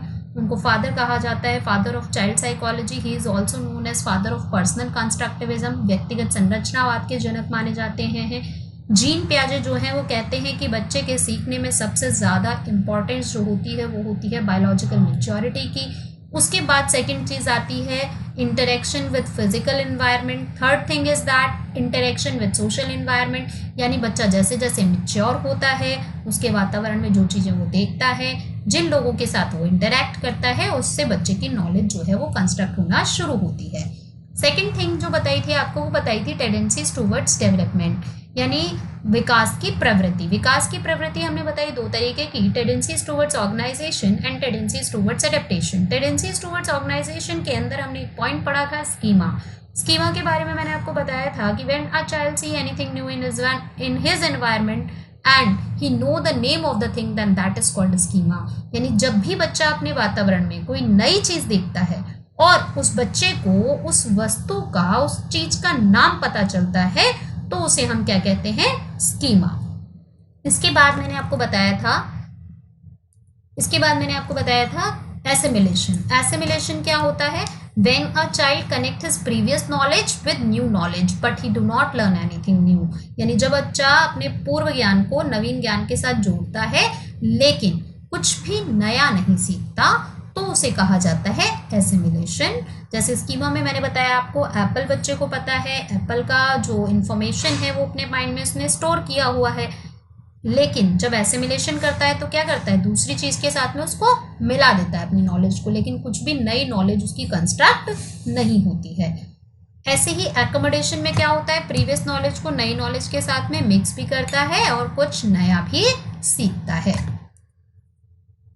नेक्स्ट आता है स्टेजेस ऑफ कॉग्निटिव डेवलपमेंट, जिसमें पहली स्टेज है हमारी सेंसरी मोटर स्टेज, संवेदी पेशीय अवस्था। इसका समय होता है जन्म से 2 वर्ष। इसमें सबसे इम्पॉर्टेंट चीज़ है कि बच्चा अपनी सबसे पहले सेंसेस का यूज़ करना सीखता है। उसके बाद बच्चा जो है वो दूसरों की नकल करके सीखता है, यानी टेंडेंसीज टूवर्ड्स इमिटेशन होती है बच्चे के अंदर। दूसरी चीज़ डेवलपमेंट ऑफ मेमोरी, यानी बच्चे की यहाँ पे मेमोरी डेवलप होना शुरू हो जाती है। Third thing is object permanency आ जाती है बच्चे के अंदर, यानी अब बच्चा जो है वो 1.5 साल से पहले बच्चे में ऑब्जेक्ट परमानेंसी नहीं होती है और इस स्टेज के लास्ट तक बच्चे के अंदर ऑब्जेक्ट परमानेंसी आ जाती है। इस स्टेज का जो टाइम पीरियड लास्ट होता है वो 2 ईयर पे होता है। प्री ऑपरेशनल स्टेज में बच्चे के अंदर लैंग्वेज का डेवलपमेंट हो जाता है, साथ ही उसके अंदर एनिमिज्म होता है, यानी बच्चा चीज़ों में डिफ्रेंशिएट नहीं कर पाता कि क्या सजीव और क्या निर्जीव है। डेवलपमेंट ऑफ ईगो सेंटरिज्म, बच्चे में अहम केंद्रवाद का विकास होता है, यानी child thinks that I am the centre of this universe and all things are only for me. Development of centralisation, केंद्रीयकरण का विकास होता है बच्चे के अंदर। केंद्रीयकरण मैंने बताया 2 तरीके से समझ सकते हैं आप इसको। एक होता है टेंडेंसीज टुवर्ड्स रिवर्सिबिलिटी की लैकिंग होती है बच्चे में, दूसरा कंजर्वेशन की लैकिंग होती है। रिवर्सिबिलिटी, किसी चीज़ को सीधे सीधे तो समझता है लेकिन उसको पलट दें अगर हम तो उसका जवाब नहीं दे पाता है। कंजर्वेशन का मतलब है ये नहीं समझता है कि किसी चीज़ की रियल प्रॉपर्टी जो है वो उसके अकॉर्डिंग कम या ज़्यादा, बड़ी या छोटी होती है। वो किसके अकॉर्डिंग देखता है? साइज़ के अकॉर्डिंग। यानी किसी चीज़ का साइज़ अगर ज़्यादा बड़ा है तो उसको बड़ा समझेगा, देखने में अगर वो बड़ी लग रही है तो उसको ज़्यादा बताएगा। तो ये डिफरेंस होता है बच्चे के अंदर। जैसे आपने देखा होगा बचपन में बच्चे को एक ग्लास है जो चौड़ा है और एक ग्लास है जो लंबा है। अगर बच्चे को आप चौड़े वाले ग्लास में दूध दो तो वो आसानी से पी लेता है, लेकिन वही लंबे वाले ग्लास में दिया जाता है, कहता है बहुत ज़्यादा दे दिया है मुझे। जबकि दोनों में सेम क्वांटिटी आ रही है, बट स्टिल बच्चे की थिंकिंग, बच्चे का जो थॉट प्रोसेस होता है वो इस तरीके का होता है। नेक्स्ट आता है कंजर्वेशन। कंजर्वेशन में बता ही चुकी हूँ आपको। कॉन्सेप्ट फॉर्मेशन, जब तक बच्चा प्री ऑपरेशनल स्टेज में होता है तब तक बच्चे के जो कॉन्सेप्ट फॉर्म होते हैं वो सही फॉर्म नहीं होते हैं। नेक्स्ट आता है कॉन्क्रीट ऑपरेशनल स्टेज, मूर्त संक्रियात्मक अवस्था। इस स्टेज में बच्चे में जो पहले एनिमिज्म था वो खत्म हो जाता है। बच्चे के अंदर जो ईगो सेंटरिज्म था, ईगो सेंटरिज्म यानी बच्चा क्या सोच रहा था? हर चीज को सिर्फ अपने दृष्टिकोण से देख रहा था, अपने फायदे से देख रहा था, अपने ही पर्सपेक्टिव से देख रहा था। अब बच्चा दूसरों के दृष्टिकोण से भी चीजों को देखना, सोचना, समझना प्रारंभ कर देता है। डेवलपमेंट ऑफ सेंट्रलाइजेशन, यानी अब बच्चे के अंदर रिवर्सिबिलिटी भी आ जाती है, चीज़ों को पलटकर भी समझ पाता है, और कंजर्वेशन भी आ जाता है। अब बच्चा किसी भी चीज़ को बड़ा या छोटा उसकी रियल प्रॉपर्टीज के अकॉर्डिंग ही बताता है, केवल उसके साइज के अकॉर्डिंग नहीं बताता। कॉन्सेप्ट फॉर्मेशन करेक्ट, अब बच्चे के जो कॉन्सेप्ट फॉर्म होते हैं वो बिल्कुल सही होते हैं। मूर्त चिंतन प्रारंभ हो जाता है बच्चे में, कॉन्क्रीट थिंकिंग स्टार्ट हो जाती है, बच्चा रीजनिंग करना शुरू कर देता है उन चीज़ों के बारे में जो उसको दिखाई देती हैं, जिन्हें वो टच कर सकता है। नेक्स्ट आता है अमूर्त संक्रियात्मक अवस्था। इस स्टेज में बच्चे के अंदर अमूर्त चिंतन प्रारंभ हो जाता है, यानी जो चीज़ें केवल थिंकिंग, रीजनिंग और अंडरस्टैंडिंग पर बेस्ड होती हैं उनकी थिंकिंग भी बच्चे के अंदर स्टार्ट हो जाती है। नेक्स्ट आता है डेवलपमेंट ऑफ हाइपोथेटिकल रीजनिंग। अब बच्चा अपनी किसी भी समस्या का हल स्वयं खोज पाता है, यानी अपनी जो भी प्रॉब्लम्स होती हैं ना उनका जो पॉसिबल सॉल्यूशन है वो खुद से ढूंढना शुरू कर देता है। जैसे मान लीजिए स्कूल में टीचर उसको कोई प्रोजेक्ट देती है तो वो सिर्फ अपने बड़ों पर डिपेंडेंट नहीं रहता, कैसे मुझे इस चीज़ को करना है कंप्लीट, ये रीजनिंग, ये तर्कना बच्चे में स्वयं से आती है। इंडक्टिव रीजनिंग, इंडक्टिव रीजनिंग का मतलब है उदाहरण से नियमों पर जाता है। जैसे हमने बच्चे को मान लीजिए हमने बच्चे को बता दी है नाउन से रिलेटेड कुछ एग्जाम्पल्स दे दिए, कुछ पर्सन्स के नाम है, कुछ प्लेसेस के नाम है, और फिर बच्चे को नाउन की डेफिनेशन बतानी नहीं पड़ रही है, बच्चा अपने आप आइडेंटिफाई कर रहा है कि किसी भी चीज़ का नाम ही संज्ञा कहलाता है, किसी भी चीज़ के नाम को ही हम क्या कहते हैं? नाउन कहते हैं। तो बच्चे ने क्या किया, जो एग्जाम्पल्स थे उससे रूल को कंस्ट्रक्ट किया, तो वो क्या कहलाएगी? हमारी इंडक्टिव रीजनिंग। जस्ट अपोजिट होती है डिडक्टिव रीजनिंग, यानी जब बच्चा किसी भी चीज़ के नियम से, नी से निगमन, नी से नियम, ये ध्यान रखना, ये क्वेश्चन जरूर आता है, इंडक्टिव और डिडक्टिव रीजनिंग वाला क्वेश्चन भी बहुत बार आया हुआ है, और ये क्वेश्चन जो है आपका लैंग्वेज के अंदर भी आपको देखने को मिलेगा, इंग्लिश और हिंदी लैंग्वेज के अंदर। इंडक्टिव रीजनिंग का मतलब क्या है? बच्चा जब किसी चीज़ के उदाहरण से नियम को खोज रहा है, और डिडक्टिव का मतलब क्या है? जब किसी चीज़ के नियम से किस पर जा रहा है बच्चा? उदाहरण पर जा रहा है। एक चीज़ और आती है यहाँ से जो ना थोड़ा सा अपोजिट है इन दोनों में पॉइंट, लेकिन क्वेश्चन जरूर पूछ लेता है। इंडक्टिव रीजनिंग जो है वो चलती है बेटा स्पेसिफिक टू जनरल। इंडक्टिव कैसे चलती है? स्पेसिफिक टू जनरल, और डिडक्टिव चलती है जनरल टू स्पेसिफिक। यानी इंडक्टिव रीजनिंग आगमनात्मक तर्कणा कैसे चलती है? विशिष्ट से सामान्य की ओर, और निगमनात्मक तर्कणा कैसे चलती है? सामान्य से विशिष्ट की ओर। ये पॉइंट हमेशा बच्चे गलत करके आते हैं, और ये क्वेश्चन में कई बार आया, और इसका जवाब बच्चे 99% गलत देते हैं, क्योंकि इंडक्टिव रीजनिंग को समझते हैं कि वो होनी चाहिए जनरल टू स्पेसिफिक, जबकि इंडक्टिव रीजनिंग होती है स्पेसिफिक टू जनरल। क्यों होती है वो समझ लीजिए। जैसे मान लो हमने बच्चे को किसी भी चीज़ के एग्जाम्पल दे दिए पहले, और हमने उसको रूल नहीं बताया हुआ है, तो जब तक बच्चे को रूल नहीं पता है तब तक वो एग्जाम्पल बच्चे के लिए स्पेशल है। किसी भी चीज़ को बच्चा जर्नलाइज तभी कर पाता है जब उसे किसी चीज़ का रूल पता हो। जब तक रूल नहीं पता तब तक वो एग्जाम्पल कैसे होंगे? स्पेसिफिक। वो एग्जाम्पल जर्नलाइज कब होंगे? जब बच्चे को रूल पता होगा। समझ गए इस बात को? तो इसलिए इंडक्टिव रीजनिंग क्वेश्चन आया हुआ है आपका, इंडक्टिव रीजनिंग कैसी होती है हमारी? Specific to general. डिडक्टिव कैसी होती है? जनरल टू स्पेसिफिक, यानी बच्चे को पहले जनरल रूल बताया जाता है, उसके बाद उसके जो स्पेसिफिक एग्जाम्पल होते हैं वो बताए जाते हैं। तो इसलिए इंडक्टिव रीजनिंग चलती है विशिष्ट से सामान्य और डिडक्टिव रीजनिंग चलती है सामान्य से विशिष्ट। फिफ्थ एंड लास्ट पॉइंट, बच्चे में साइंटिफिक थिंकिंग स्टार्ट हो जाती है, वैज्ञानिक तर्कना, वैज्ञानिक चिंतन विकसित हो जाता है। अब बच्चा ये समझ पाता है कि कोई भी चीज़ जो घटित हो रही है उसका कारण क्या है, उसका प्रभाव क्या है। तो इट्स ऑल अबाउट जीन पियाजे and the theory of cognitive development. अब जीन पियाजे जो थे ये एक स्विस साइकोलॉजिस्ट थे, और जो मैंने बताया आपको कि इनके जो क्रिटिक हैं, इनके जो आलोचक हैं, जिनका नाम है लेव वाइगॉट्स्की, उन्होंने दी है theory social and cultural development, सामाजिक एवं सांस्कृतिक विकास का सिद्धांत। तो कुछ पॉइंट जैसे मैंने आपको बताया था कि जीन पियाजे कहते हैं बच्चे में पहले थॉट आती हैं और फिर बच्चे के अंदर लैंग्वेज डेवलप होती है। यही एक क्वेश्चन दिया था कि कौन सा कथन भाषा एवं विचार के बारे में जीन पियाजे और लेव वाइगॉट्स्की के संबंध में सही है, यानी which statement is correct about language and thought in the context of Jean पियाजे एंड लेव वाइगॉट्स्की। यानी यहाँ पे क्या किया उसने, एक ही क्वेश्चन में दोनों को मिक्स कर दिया। अब दोनों के विचार भाषा और विचार को लेकर बिल्कुल अलग अलग हैं। जैसे जीन पियाजे ने क्या कहा है कि पहले बच्चे में थॉट आएगी, फिर बच्चे में किसका डेवलपमेंट होगा, लैंग्वेज का। लेकिन वाइगॉट्स्की जस्ट अपोजिट कहते हैं। वाइगॉट्स्की कहते हैं language develop first in a child then thought will be develop, और जीन पियाजे कहते हैं सोसाइटी को डिनाई करते हैं कि समाज कुछ नहीं सिखाता है बच्चे को। वाइगॉट्स्की कहते हैं society is a major effect, society is a major factor in a child's learning.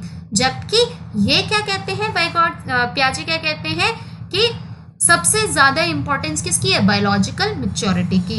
यानी पियाजे कहते हैं बच्चा अपने आप सीखता है, वाइगॉट्स्की कहते हैं बच्चा समाज से सीखता है। पियाजे कहते हैं पहले बच्चे में भाषा आती है, फिर पियाजे कहते हैं पहले बच्चे में विचार आते हैं, फिर भाषा आती है। वाइगॉट्स्की कहते हैं नहीं नहीं, पहले बच्चे में भाषा आती है और फिर विचार आते हैं।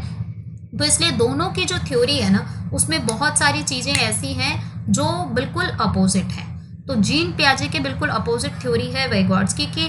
नेक्स्ट क्लास में हम पढ़ेंगे वाइगॉट्स्की के बारे में, और आज हमने पढ़ा पियाजे के बारे में, पियाजे का जो संज्ञानात्मक विकास का सिद्धांत था उसके बारे में। यहाँ इससे बाहर कोई क्वेश्चन आपका नहीं आएगा। जितनी भी पियाजे की चीज़ें इंपॉर्टेंट थी, पियाजे की थ्योरी से रिलेटेड जितनी भी चीज़ें इंपॉर्टेंट थी, संज्ञानात्मक विकास में जितनी भी चीज़ें महत्वपूर्ण है, वो सभी मैंने आपको बता दी हैं। अगर कोई डाउट है तो आप पूछ सकते हैं। 3 मिनट्स आर रिमेनिंग, देन हमारी क्लास यहीं पे एंड हो जाएगी। बताइए कुछ भी डाउट है यहाँ तक तो आप जो भी मैंने आपको आज बताए हैं, जहाँ जहाँ क्वेश्चंस बताए हैं, जितने भी क्वेश्चंस बताए हैं, एक बार आप उन सारे क्वेश्चंस को देख लीजिएगा। अगर कोई डाउट आता है तो आप अपनी डाउट पूछ सकते हैं।